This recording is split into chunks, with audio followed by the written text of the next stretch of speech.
नमस्कार। मैं संपतराम रेगर से आचार्य राजनीति विज्ञान SRP गवर्नमेंट कॉलेज बांदीकुई। आज हम BA पार्ट 3 के प्रश्न पत्र सेकंड में शीत युद्ध की उत्पत्ति तथा विकास के बारे में अध्ययन करेंगे। शीत युद्ध की उत्पत्ति कैसे हुई, इसमें सबसे पहले हमारे पास मुख्य रूप से दूसरे विश्व युद्ध के बाद विश्व में दो महाशक्तियों उभर कर के सामने आई।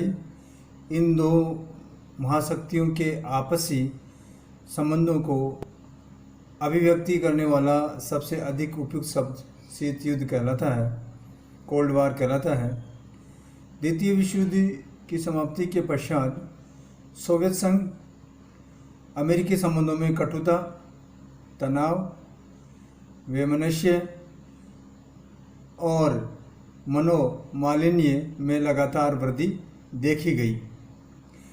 दोनों महाशक्तियों में राजनीतिक प्रचार का तुमुल संग्राम छिड़ गया और दोनों एक दूसरे का विरोध, आलोचना और सर्वत्र अपना प्रसार करने में लग गई। सोवियत संघ अमेरिकी कटुतापूर्ण संबंधों ने संपूर्ण विश्व के दो विरोधी गुटों में विभाजित कर दिया। अंतर्राष्ट्रीय मंच पर ये दोनों ही गुट एक दूसरे के विरोधी अपनी स्थिति को सुदृढ़ करने का प्रयास करने लगे। सोवियत संघ और अमेरिका आपस में एक दूसरे को दृढ़ करने का, शक्तिशाली बनाने का प्रयास करने लगे। वे एक दूसरे को कूटनीति, सामाजिक, सांस्कृतिक, राजनीतिक और संभव हो तो सैनिक मोर्चा पर भी पराजित करने में संलग्न हो गई। सारे विश्व में एक प्रकार का भय, अविश्वास और तनाव का वातावरण बन गया, जिससे विश्व में एक बार पुनः संघर्ष की स्थिति उत्पन्न हो गई। एक नए युग का आविर्भाव या उद्भव हुआ, जिससे सशस्त्र शांति का युग कहा जा सकता है। शीत युद्ध द्वितीय महायुद्ध के उपरांत की अंतर्राष्ट्रीय राजनीति का एक महत्वपूर्ण विकास है, जिसकी व्याख्या दो प्रकार से की जा सकती है। पहली बात में यह है कि शीत युद्ध एक वैचारिक संघर्ष था, जिसमें दो विरोधी जीवन पद्धतियां, उदारवादी लोकतंत्र तथा सर्वाधिकारवादी साम्यवाद, दोनों सर्वोच्चता प्राप्त करने के लिए संघर्ष कर रही थी। इस दृष्टि से ये तो दो वैचारिक प्रणालियों का सैद्धांतिक युद्ध कहा जा सकता है। दूसरी ओर यथार्थवादी सिद्धांत के अनुसार, जिसके प्रमुख प्रवक्ता प्रोफेसर मार्गेंथुल थे, शीत युद्ध पुरानी शक्ति संतुलन राजनीति का नवीनीकरण है, जिसमें बदले अंतर्राष्ट्रीय राजनीति की प्रवेश में उदित हुई दो महाशक्तियां, अमेरिका और सोवियत संघ, विश्व के अधिकांश राज्यों को अपने प्रभाव क्षेत्र में लाने के लिए निरंतर संघर्ष कर रही थी। शीत युद्ध का अर्थ और उसकी परिभाषा। शीत युद्ध शब्द का सोवियत संघ अमेरिकी शत्रुतापूर्ण एवं तनावपूर्ण अंतर्राष्ट्रीय संबंधों की अभिव्यक्ति होती है, उसके बारे में बताया जाता है, जो कि द्वितीय महायुद्धोत्तर विश्व राजनीति की वास्तविकता रही है। शीत युद्ध शब्द का सर्वप्रथम प्रयोग 16 अप्रैल 1947 को बर्नार्ड एम बरूच ने की। दक्षिणी कैरोलिन विधानमंडल में भाषण देते हुए ये किया। उन्हीं के शब्दों में कि शीत युद्ध क्या है, इसके बारे में बर्नार्ड एम बरूच ने जो बताया वो ये था, we are today in the midst of a cold war, our enemy are to be found abroad and at home. इस प्रकार से उन्होंने ये बताया कि शीत युद्ध का अर्थ क्या है, किस प्रकार से इनको माना जाता है, ये इनका अर्थ निकलता है। शीत युद्ध युद्ध न होती हुई भी युद्ध की सी परिस्थितियों को बनाए रखने की एक कला थी, जिसमें प्रत्येक विषय पर विश्व शांति के दृष्टिकोण से नहीं बल्कि अपने संघर्ष स्वार्थों को ध्यान में रखकर विचार और कार्य किया जाता था। परिभाषा की हम बात करें तो सर्वप्रथम पंडित जवाहरलाल नेहरू के अनुसार शीत युद्ध की परिभाषा क्या है, इसको बता रहे हैं। पंडित नेहरू ने बताया कि शीत युद्ध पुरातन शक्ति संतुलन की अवधारणा का नया रूप, ये तो दो विचारधाराओं का संघर्ष न होकर दो भीमाकार शक्तियों का आपसी संघर्ष है। दूसरी परिभाषा KPS मेनन के अनुसार शीत युद्ध जैसा कि विश्व ने अनुभव किया है, दो विचारधाराओं, दो पद्धतियों, दो गुटों, दो राज्यों, और जब वह अपनी पराकाष्ठा पे था तो दो व्यक्तियों के मध्य उग्र संघर्ष था। दो विचारधाराएं थी, पूंजीवादी और साम्यवाद। दो पद्धतियां थी, संसदीय लोकतंत्र और जनवादी जनतंत्र, बुजुर्गा तंत्र और सर्वहारा वर्ग की तानाशाही। दो गुट थे, नाटो और वर्सा पैक्ट। दो राज्य थे, संयुक्त राज्य अमेरिका और सोवियत संघ। दो व्यक्ति थे, जोसेफ स्टालिन और जॉन फॉस्टर डलेस। ये दो इस प्रकार से परिभाषा बताई गई है। अब आता है शीत युद्ध के प्रमुख लक्षण। शीत युद्ध के क्या क्या लक्षण हैं उनके बारे में हम चर्चा करेंगे। शीत युद्ध दो सिद्धांतों का ही नहीं अपितु दो भीमाकार शक्तियों सोवियत संघ और अमेरिका का संघर्ष था। दूसरा लक्षण यह है कि शीत युद्ध में प्रचार का महत्व था और इसके साथ महवाक युद्ध था। तीसरा जो लक्षण है वो शीत युद्ध में दोनों महाशक्तियां व्यापक प्रचार, गुप्तचरी, सैनिक हस्तक्षेप, सैनिक संधियां तथा प्रादेशिक संगठनों की स्थापना करके अपनी स्थिति को सुदृढ़ करने में लगी रही थी। अगली जो लक्षण है वो दोनों शिविरों के मध्य तनावपूर्ण संबंधों की स्थिति में शीत युद्ध कहा गया है। यह गर्म युद्ध यानी हॉट वार से भी अधिक भयानक था। इसे मस्तिष्क में युद्ध के विचारों को प्रश्न देने वाला युद्ध कहा गया था। अब आता है शीत युद्ध की प्रकृति। शीत युद्ध की प्रकृति कूटनीतिक युद्ध जैसी है, जो अत्यंत उग्र होने पर सशस्त्र युद्ध को जन्म दे सकती है। शीत युद्ध में रत दोनों ही पक्ष आपसी शांतिकालीन कूटनीतिक संबंध बनाए रखते हुए भी शत्रुता का भाव आइए रखती है।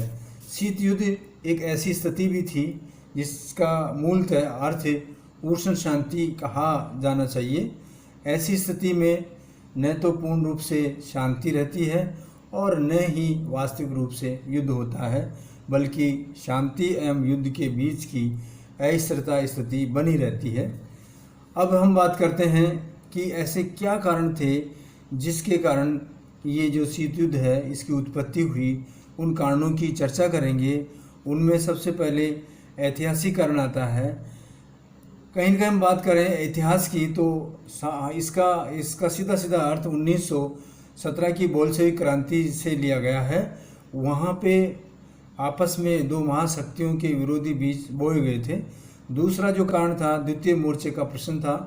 इस द्वितीय मोर्चे के प्रश्न में जब द्वितीय विश्व युद्ध के दौरान जब हिटलर ने सोवियत संघ को भारी जनहानि की क्षति पहुंचाई, तो सोवियत संघ के नेता स्टालिन ने मित्र राष्ट्रों से यूरोप में नाजी फौजों के विरुद्ध द्वारा मोर्चा खोलने का अनुरोध किया, बार बार अनुरोध किया, पर संयुक्त राज्य अमेरिका ने इस पे अनदेखी की गई। ये भी एक बड़ा कारण रहा है।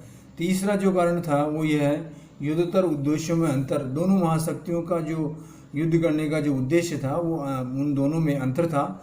अमेरिकी और सोवियत संघ के युद्धोत्तर उद्देश्यों में स्पष्ट रूप से भिन्नता देखी गई थी या भिन्नता थी। भविष्य में वो क्या सोचते थे, जर्मनी के विरुद्ध सुरक्षित रहने के लिए सोवियत संघ यूरोप के देशों को सोवियत प्रभाव के क्षेत्र में लाना चाहते थे, तो पश्चिमी देशों के मत में जर्मनी को पराजय से सोवियत संघ के अत्यंत शक्तिशाली होने की वो बात मानते थे।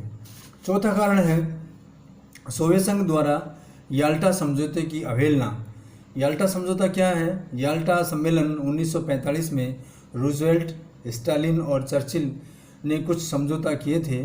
पोलैंड में सोवियत संघ द्वारा संरक्षित लुबनिन शासन और पश्चिमी देशों द्वारा संरक्षित रखने का निर्णय लिया था, लेकिन जैसे ही युद्ध की समाप्ति निकट दिखाई देने लगी तो स्टालिन ने अपने जो वचन दिए थे उनसे वो मुकर गया, उनसे वो पीछे हट गया। ये भी एक बड़ा कारण है। अगला जो कारण है वो सोवियत संघ द्वारा बाल्कन समझौते का है।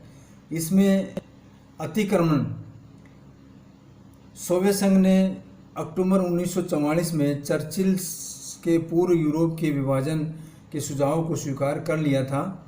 इसके अंतर्गत यह निश्चय हुआ था कि सोवियत संघ का बल्गारिया, इसके साथ साथ